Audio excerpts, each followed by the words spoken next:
Well, you put the word Suzuki Swift and the number of people who log in is just simply phenomenal. That is the excitement level for this car right now in the Indian market. The Dzire is already there, so we've already seen the design of the Swift that will come to the Indian market, and this is what most of it will look like. I say most of it because I'm not sure if these are the kind of daytime running lights that Maruti will want to put on the car in the Indian market, or will they stick to something that looks more better like what they have on the Dzire. In all likelihood that will be exclusive for the Dzire because it's now being positioned as a more premium sedan in the sub 4 meter category. But as far as the hatchback goes, this is the Swift, and every time we look at it at different motor shows, we just wonder what is taking so long for the vehicle to come to the Indian shores. But as you all know, you all know, the Swift will come to the Indian market at the 2018 Auto Expo, which is scheduled to get underway in Delhi in the month of February, and that is when all the details will be clear. But we expect the same set of engines, the 1.2 petrol and the 1.3 diesel, to come to the Indian market. This car here comes with the all-grip, all-wheel drive technology for better grip, and that's from a safety standpoint more than a performance standpoint. Those are the tail lights. I'll give you a closer look. No LED elements in there, and in all likelihood that is how it will come to India as well. I'm told that the Swift won't be a Nexa product in India, though earlier I had personally tweeted that the Swift was likely to be a Nexa product, but I think the plans have changed. It will continue to sell through regular dealerships, and that is primarily because in the Nexa initiative, for the kind of service that they plan to offer, for the kind of services rather that they plan to offer for sales and after sales, they probably will not be able to cope up with the kind of demand that the Swift is going to have in the Indian market. And rightfully so. The Swift looks stunning. Enough of the exteriors. I'm just going to jump into the cabin now and show you what the interior looks like. There you go. Nice flat bottom steering wheel. Familiar instrumentation, familiar AC vents, familiar infotainment system, familiar everything, but it looks nice and fresh. I like those colored inlays in there, and that is something I'm sure is going to come to the Indian Swift as well. The cabin looks very close to what you will see in the Indian Swift. I expect a similar black treatment for the upholstery and all the cabin elements. In fact, this could be the same pattern for the upholstery as well when it comes down to India. What you won't get are those heated seats, and of course they're not going to make much of a sense in the Indian market.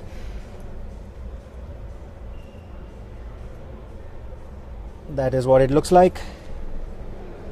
We'll have a right hand drive version, of course. That could be the only difference in this cabin and the one that comes to India. Body colored inlays, I'm sure, are going to make it to the Indian model. Okay, now the big question is, oh yeah, so that is where the door handle goes. I went at the traditional placement of the door handle. That is how it looks on the side. Let me just show it to you again. It gives it a nice two-door effect. We have already seen a similar mechanism on the Beat. So this is how you open the rear door. Now, space at the back is still going to be a squeeze in the Swift. It's always been the problem for the Swift, and it's still going to be a problem even when this car comes to the Indian market. The Dzire, it gave us a lot of space, but this one, I think it's going to be a bit of a squeeze, but that is something that I'll comment on when the India spec model actually comes and I drive it for a good long distance. You get integrated headrests at the back. Not a great feature really, but they're nice and tall, so I think shouldn't be much of a problem. The seating looks a little upright. I'm going to try and sit in here. Can the rear seat 3? Well, only 2 headrests, so I'm not going to recommend it for 3 adults from a safety standpoint. I would rather say that. Okay, so here's what I'm going to do. Since most of you are logged in, I'm going to set the driver's seat to my preference. There we go, and let's check out the space at the back. Excuse me, sir. Thank you.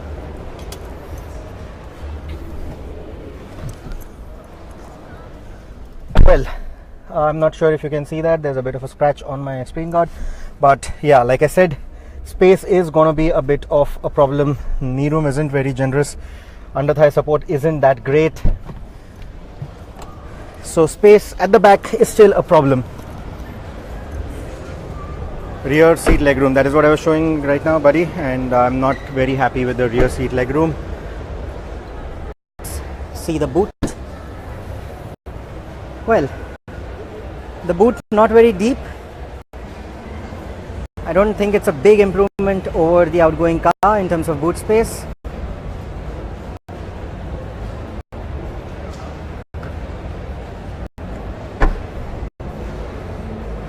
And you still get that trademark lamp down at the bottom. Quite a flat profile for the rear of the Swift. I'll show it to you from the side. There you go, quite a flat profile, quite like the Baleno. I like those alloy wheels, I like those little red accents on them. They could have done better than this. Integrating the lamps in the wing mirrors would have been a better idea. This looks a little too old school now. Those headlamps are what you will see on the base variants of the Swift, and maybe even on the top end. Maybe the top end will have DRLs just like what you see here. That's the honeycomb grille, body colored accents on it as well.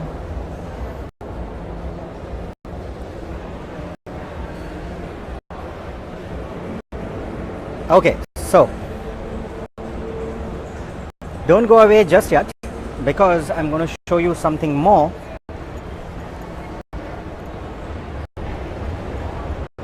Remember the Ignis? This is with a body kit and everything. Looks quite good, but that is not what I am going to show you. Neither am I going to show you this Ignis. I am moving towards this. Come on, let me see those hearts flying. Let me see those likes flying.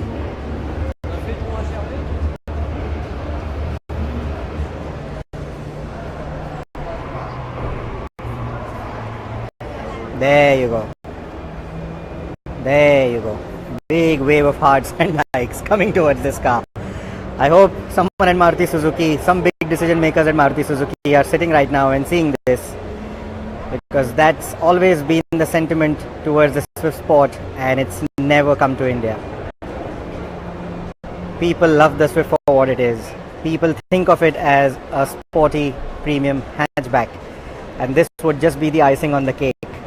And this is something that should definitely come to India. This is the Swift Sport. I don't have to move around too much. The car is turning on its own, rather the show floor is turning on its own. Now these headlamps are quite similar to what we have seen on the Desire. There you go. The DRL is integrated right into the headlamp assembly. That looks much smarter. And even if Maruti weren't going to offer it on the Swift, I'm sure that you guys will be able to pick them up from the Desire and put it into your Swift. But yeah, that's a thing for after the car launches.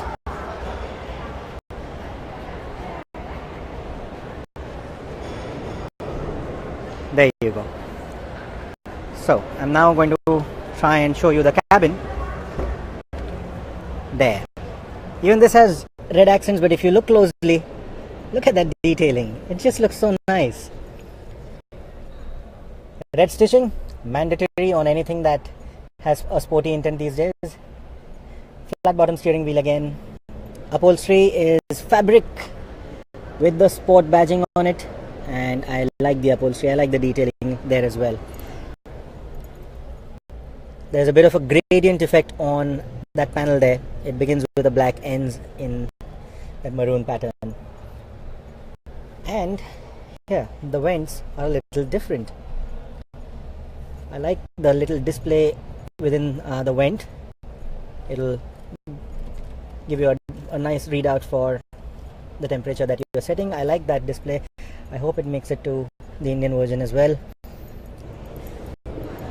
Well, that is the cabin for you then. I'll show you the instrumentation from the other side. That is the Swift Sport badging, and check that out. I'm not a big fan of this particular finish. I don't like that finish much, but it looks good on the Swift somehow. Those twin tailpipes, again a trademark design for the Swift Sport. And those alloy wheels. The petal pattern looks good.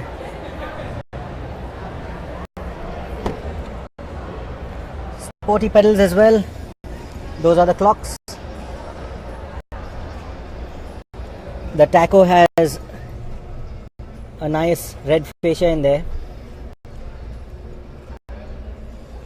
Oh, that's the boost. It'll show you the level of boost from its turbocharged engine. And speaking of the engine, this car is powered by a 1.4 litre turbo petrol. Puts out about 130 PS of power, 130, and so 140 PS of power, not 130, 140 PS of power, 1.4 litre engine, and 230 Newton meters of torque. Now I don't have access to the 0 to 100 figures for this car, but you should head over to the Overdrive website right now. Everything has been posted about this vehicle on the Overdrive website with a lot of photographs as well. Okay, so I'm going to pause here right now. I'm going to quickly go through the comments because I can see there are a lot of comments that have been posted on this. So till you guys see the car, I'm just going to quickly go to the comments. Okay, a lot of you are asking about the possibility of the Swift Sport coming to India. I'm not very sure, but then you don't know because Maruti was quick enough to launch the Baleno RS in the Indian market. It was a nice move, and I really hope that they do something similar with the Swift Sport as well. Not sure about the 1.4 litre engine, but maybe the 1.0, the 1 litre engine could make its way into the Swift as well. The same one that powers the Baleno RS. Is that wooden putty on the dashboard? No, the wooden putty on the dashboard is gone here. I'm so heartbroken. There is a red putty now. That yellow looks stunning. Yes, the yellow has always been the signature shade for the Swift Sport, and it really looks good.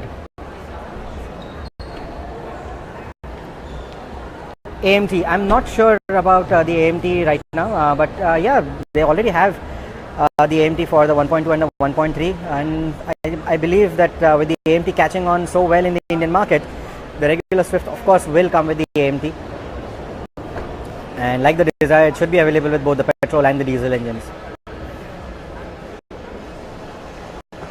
Is the Dzire having more rear seat space compared to the Swift? Yes, it does. It has a longer wheelbase than the regular Swift, and that has enabled it to have better rear leg room. Expected launching date. I think you're talking about the regular Swift, which I showed you a little while back, the red color car. The expected launching date is, I think, somewhere around the Auto Expo. That is when they're going to show the car to the Indian audience. That's in February 2018. So expect the launch to be somewhere around that. Maybe a little before the Auto Expo unveil, they might open up bookings, or maybe at the Auto Expo they might open up bookings, and the delivery should start sometime in March or April is what I believe. This is what I've heard so far. Can the rear seat take 3 people? Like I said, no, it's got head restraints only for 2 adults, so I won't say 3 adults should sit at the back. 2 adults and a kid, yes, why not? New India version, Dilip, yes, the Indian version will be very similar to the Red Swift that I showed you. In fact, I am going to go back to the Red Swift now. Why so hesitant to offer the sunroof in India? Well, true. Sunroofs, I don't know if they really make any sense for the dusty and the sunny conditions, or not the sunny, the really hot conditions back in our country. So I'm not personally a big fan of the sunroof in the Indian market. Plus, unfortunately, most of our people don't know how to use sunroofs properly. Most of them use it for hazardous things like letting their children stick their heads out of the sunroof, which I am totally against. This is back to the red Swift, and Akhil, the price expected to be slightly more pricier than the outgoing Swift, but maybe a little cheaper for the base variants now, because it's using the same engines. So I believe Maruti will be able to get a slightly better starting price for the Swift in the Indian market than the current Swift. But you never know what strategy they're planning, because like we've seen on most new Maruti Suzuki cars, I believe that the basic safety kit of ABS and airbags should be common across the range. So that could bump up the starting price of the car a bit. So we'll wait and watch. Everything will be clear sometime around the first quarter of 2018. What other comments do we have? Rear could have been better. I agree. I think the platform sharing with the Baleno has had its restrictions on how the design could have been different, could have been better. But yeah, the Swift, the overall shape remains largely the same, apart from the slightly flatter profile for the rear end. And that's a shape that has been loved all over the world for the Swift. And that is why for the past 3 generations of the Swift now, we have seen the shape being virtually unchanged. Looks like a Datsun. I wouldn't disagree with you there, especially those rear haunches, this communication color and the shape of those tail lights. Yes, this rear part does remind one of the Datsun Go. Looks longer and better than before. Yes, design is a personal preference, so I believe some people will like it, some people won't, some people expected something more. So that is what it is, the Swift and the Swift Sport. I've shown it to you in detail, and just before I leave, one quick glance at the S-Cross. This is the facelifted model. The big change is that large grille and those headlamps. That's the new S-Cross. It's set to launch in the Indian market very soon, somewhere around mid-October.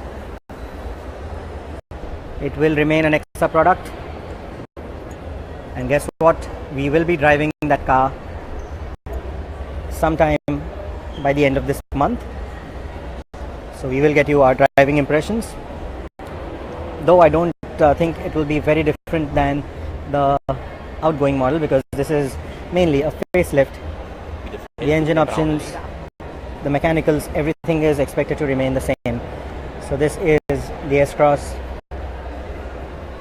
and I guess because I got a few likes and hearts when I was crossing the Ignis, it's only natural that I should quickly just walk around the kitted out Ignis as well, so that those of you who are interested could just quickly take a look.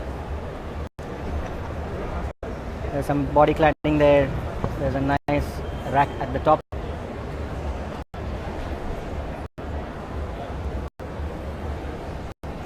And I really like those reflector elements which are missing on the Indian Ignis. That is what makes the bumper of the Indian Ignis, the rear bumper of the Indian Ignis, look so drab. This could have helped offset that bulk of the black cladding. Here's another one, black alloys, a few decals here and there.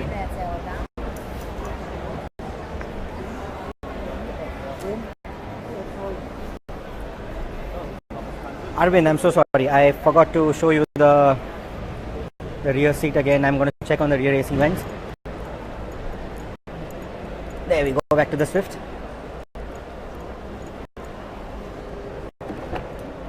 Nope, no rear AC vents. I hope the Indian model gets it, but I doubt it, for the kind of space that the rear seat has. If it's going to be targeted towards the nuclear families, I'm not sure if the rear AC vents are going to come in.